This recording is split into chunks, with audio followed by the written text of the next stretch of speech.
Once upon a time, there lived a humble man named Michael. He had a loving wife named Betty, and they were blessed with twin daughters, Maria and Lisa, who were 9 years old. Their family lived in peace and harmony in a beautiful house, surrounded by friends and comfort. Michael worked hard to provide for his family. One day he came across a business opportunity that promised great rewards. He believed this could make their lives even better. To invest in this opportunity, Michael took a loan from the bank, using their house as collateral. However, the opportunity was a scam, and Michael was defrauded.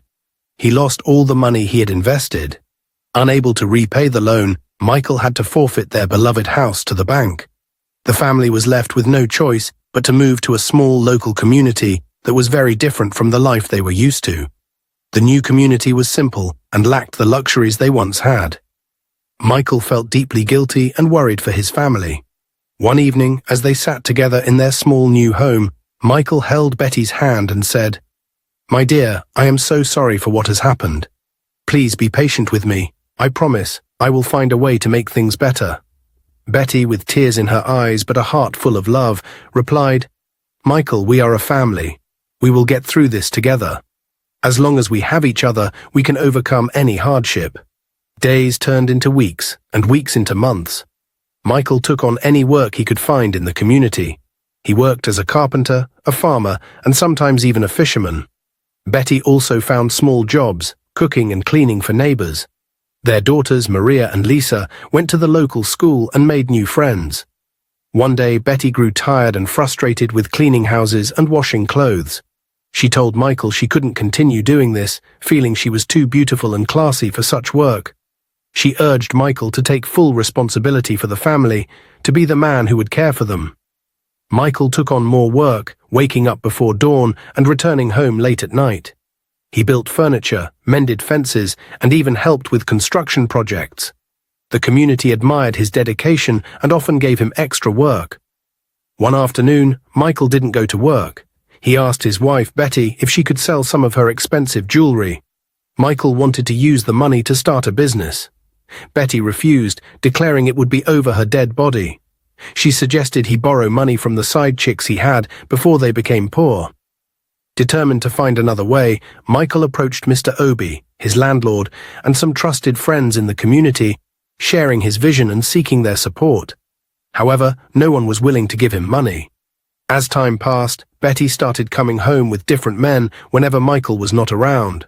The strain on their relationship grew, and Michael felt increasingly helpless. Despite this, he continued to work hard, taking on any job he could find to support his family.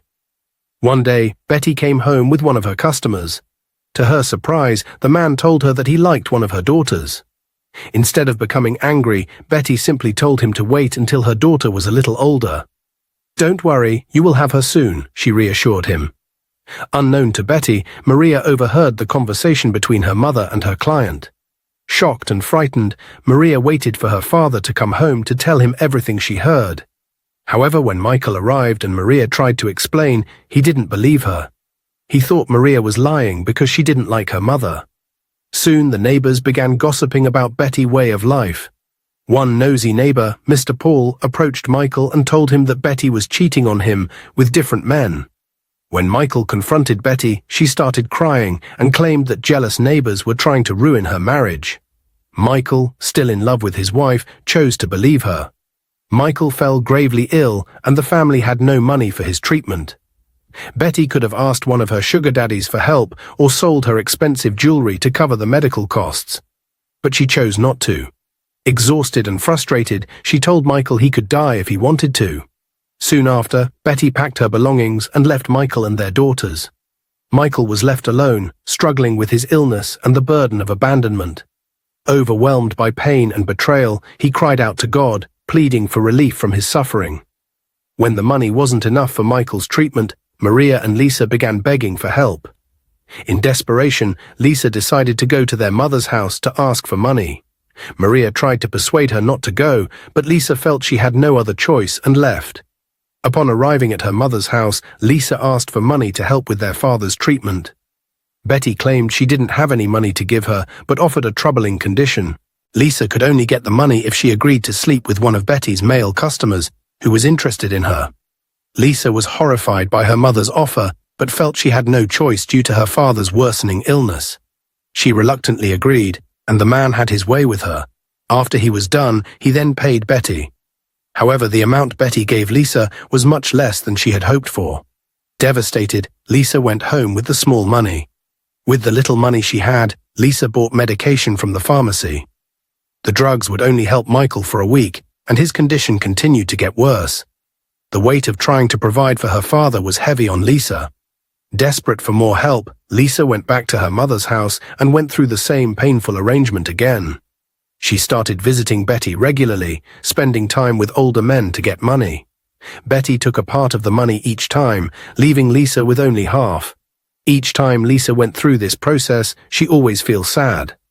The money helped a bit, but it was never enough to fully cover Michael's needs, and his health remained poor. The cycle of relying on Betty's arrangement continued, making Lisa's efforts to save her father even harder. Maria started to feel suspicious about where Lisa was getting money from. She asked Lisa who was giving her a lot of money, but Lisa only said it was their mother and didn't explain what she did to earn it.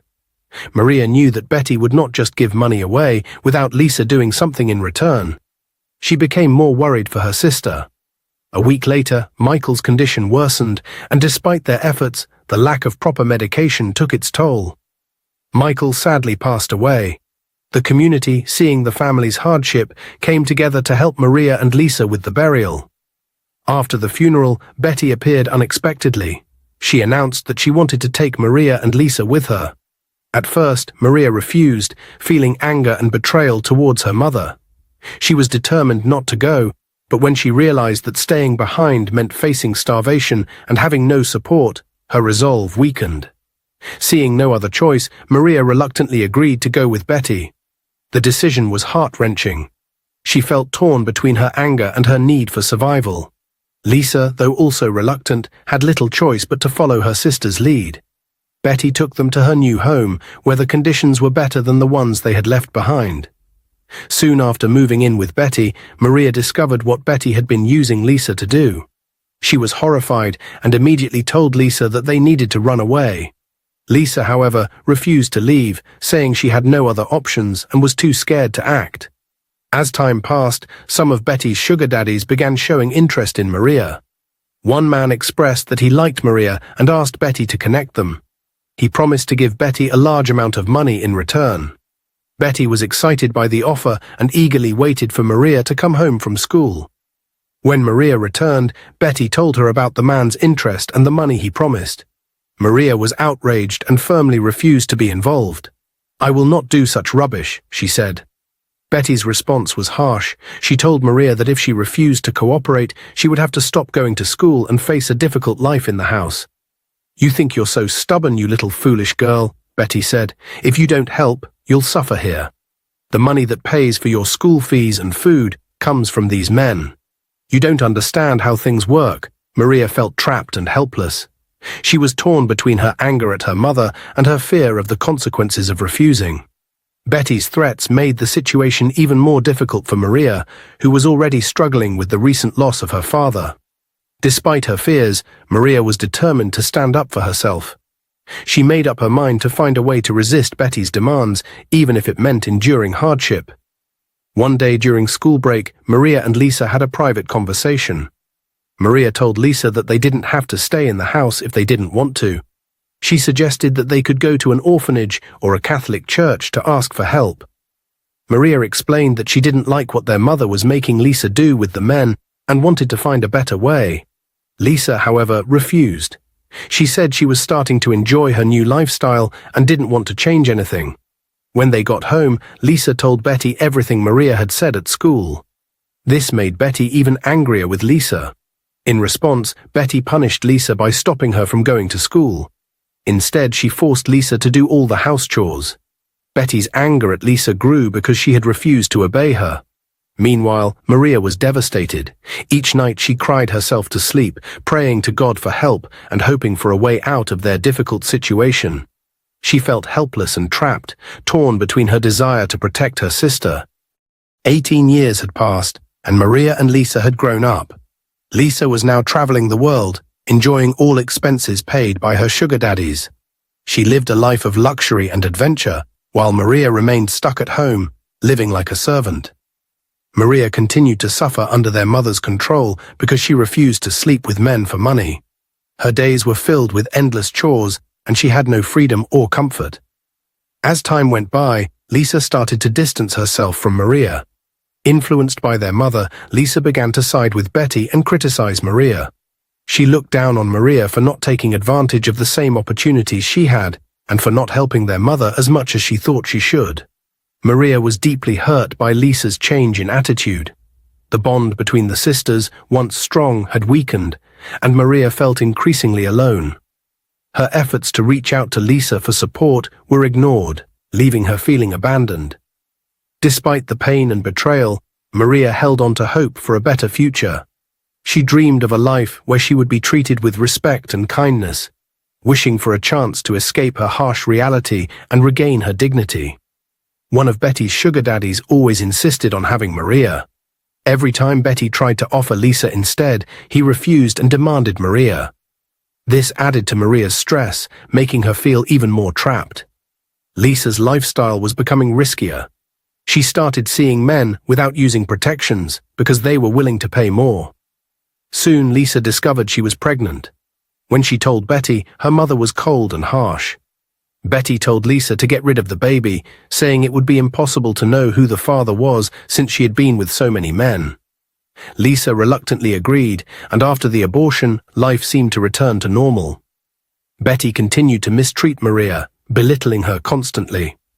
Whenever Maria mentioned wanting to further her education because she was tired of staying at home, Betty would explode with anger. She would remind Maria of how her poor father died a painful death, using his memory to break Maria's spirit. Maria's dreams of education and a better life were crushed by her mother's cruelty. These reminders of her father's tragic end always broke her heart. She often retreated to her room, crying all day, feeling hopeless and lost. Soon, Lisa began to get sick. She would be ill for a few months, then suddenly get better, only to fall sick again. One day, Maria suggested that Lisa go for a checkup. Lisa brushed off the idea, insisting that she was fine. However, later that night, Lisa thought about what her sister had said and became worried. The next day, Lisa decided to visit the hospital. After a few tests, the doctor delivered devastating news. Lisa was HIV positive. She broke down in tears, overwhelmed by fear and regret. When Lisa got home, she confronted Betty in a rage. "You wicked witch! Look at what you've done to me. See how you've ruined my life. What kind of evil mother are you? My God will surely punish you for how you've damaged my life," she screamed. Betty was surprised by Lisa's outburst, but showed no remorse. She tried to defend herself, but Lisa wouldn't hear any of it. The argument escalated, with Lisa pouring out all her pain and anger. "You pushed me into this life, made me do things I never wanted to do, and now look at me. I'm sick, and it's all because of you. You never cared about us, only about the money. You are a terrible mother, and I hope you suffer for what you've done to us," Lisa shouted. Maria watched in silence, her heart breaking for her sister. She had always known their mother was cruel, but seeing Lisa suffer like this was unbearable. Maria tried to comfort Lisa, but the damage was done. In the days that followed, Lisa's condition worsened. She became weaker, and the once vibrant young woman was now a shadow of her former self. Betty's house, once filled with tension and arguments, became a place of sorrow and regret. Maria continued to care for Lisa, doing her best to make her sister comfortable. She tried to stay strong, even as she faced the reality of losing the only family she had left. Maria's prayers grew stronger. She asked God to forgive her sister and was hoping for a miracle. Desperate to help her sister, Maria went to the doctor and asked if there was anything he could do for Lisa. The doctor said there were treatments that could help, but they were very expensive. Maria felt a bit of hope, but knew they didn't have the money. Maria went home and begged her mother to give them the money so Lisa could get the medication she needed to stay alive. Betty said no. Maria kept pleading, tears streaming down her face, desperate to save her sister. Finally, Betty said she would give the money on one condition. Maria had to spend one night with one of her sugar daddies. The man was wealthy and had been interested in Maria for a long time. If Maria agreed, Betty would give her enough money for Lisa's treatment. Maria was horrified and heartbroken by her mother's suggestion. She couldn't believe Betty would ask her to do something so degrading. The thought made her feel sick, but she knew she needed to help her sister. Maria told Betty she would think about it. She needed time to process her emotions and the impossible choice she was being forced to make. That night, Maria stayed by Lisa's side, holding her hand and silently crying. She prayed for guidance and strength. Lisa noticed Maria's tears and asked why she was crying. Reluctantly, Maria told her about Betty's condition. Lisa was shocked and said, "No, are you out of your mind? Do you want to end up like me? Please don't do it, Maria. Just let me die. Please, my beautiful sister, don't do it." Maria was torn, hearing Lisa's plea. She didn't want to lose her sister, but Lisa's words made her question if she could go through with such a sacrifice. The weight of the decision was overwhelming, and Maria felt trapped between two impossible choices. 2 days later, Maria went to Betty and told her that she had accepted the condition. Betty immediately contacted the wealthy man, known as Chief, and arranged the meeting. That night, as Maria prepared to meet Chief, she prayed for strength and courage.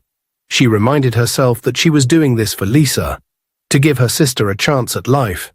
Maria's love for Lisa gave her the strength to face the challenge ahead, even as her heart ached with the weight of her decision.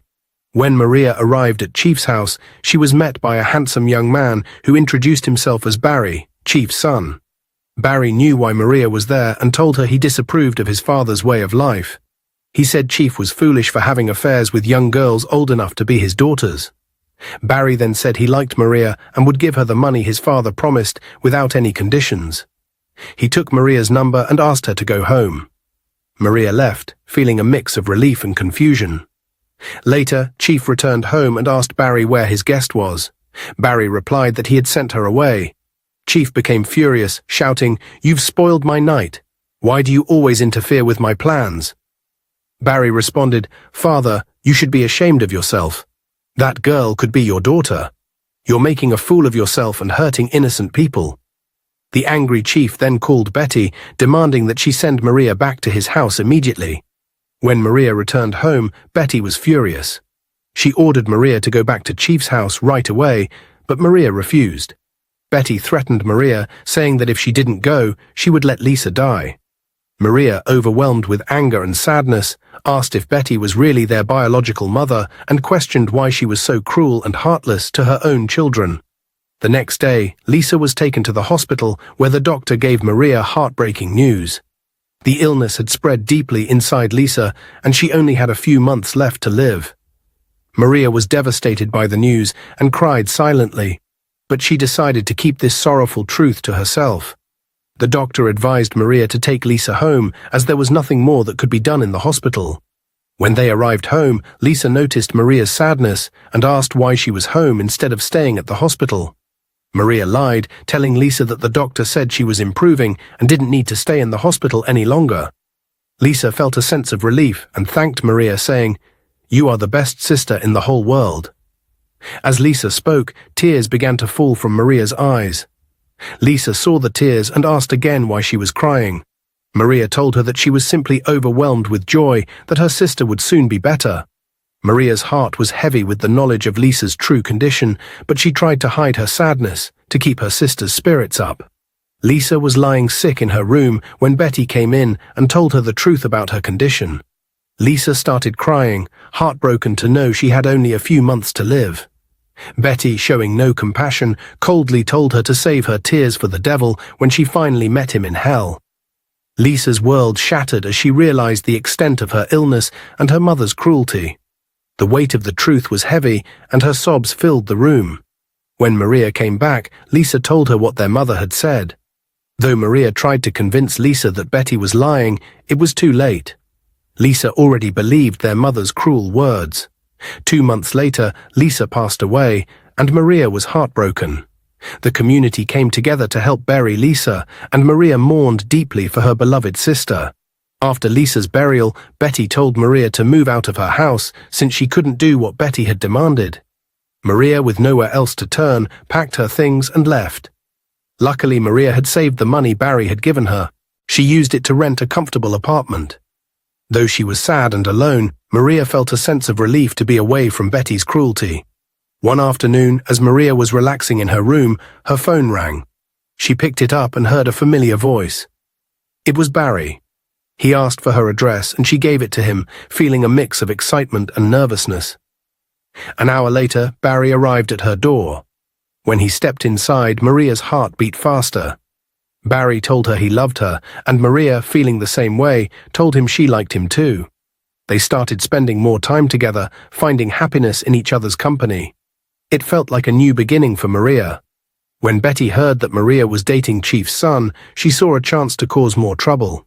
She called Chief and told him to keep Barry away from Maria, saying that Maria had HIV like her sister. When Barry came home, Chief told him what Betty had said. Barry was angry and told his father that it was a lie. He assured Chief that Maria was healthy and had never been with any man. This made Chief dislike Maria even more because he had always wanted her for himself. Seeing his son with Maria made Chief jealous and angry. He vowed that he would never allow Barry to marry Maria. Chief's anger and jealousy grew, and he made it clear that he would do everything he could to keep Barry and Maria apart. This created more challenges for Barry and Maria, who were determined to stay together despite the obstacles. Maria and Barry continued to see each other in secret, knowing that their love was worth fighting for. They found strength in each other and hoped they could overcome Chief's opposition and build a future together. Betty continued her wayward lifestyle, feeling on top of the world. She enjoyed her freedom and the attention from wealthy men. But one day she became ill and went to the hospital. The doctor told her that she was HIV positive. Betty was devastated. She cried all day and night, feeling a deep regret for everything she had done to her late husband and daughter, Lisa. In her deep sadness, Betty called Maria and told her the news. Maria listened quietly, feeling no emotions. When Betty finished, Maria told her mother to face the consequences of her actions. Maria felt no sympathy for Betty's situation. She remembered all the suffering Betty had caused their family. Barry tried to persuade Maria to visit her mother, but Maria refused. She told Barry that she could never forgive her mother for everything she had done. Maria was firm in her decision, saying she would never visit Betty, no matter what. As Betty's health worsened, she realized how much she had lost. She had pushed away the people who could have helped her. Alone and sick, Betty died a few months later. Maria did not attend her funeral, but sent Barry to represent her. A year later, Barry and Maria got married, beginning a new chapter in their lives, free from the shadows of their past. Dear viewers, what lessons did you take away from this dramatic tale? We'd love to hear your thoughts in the comments below. If you enjoyed the story, give us a thumbs up, share it with friends, and hit that subscribe button. Don't forget to turn on notifications so you never miss out on our latest updates. Thanks for watching and stay blessed.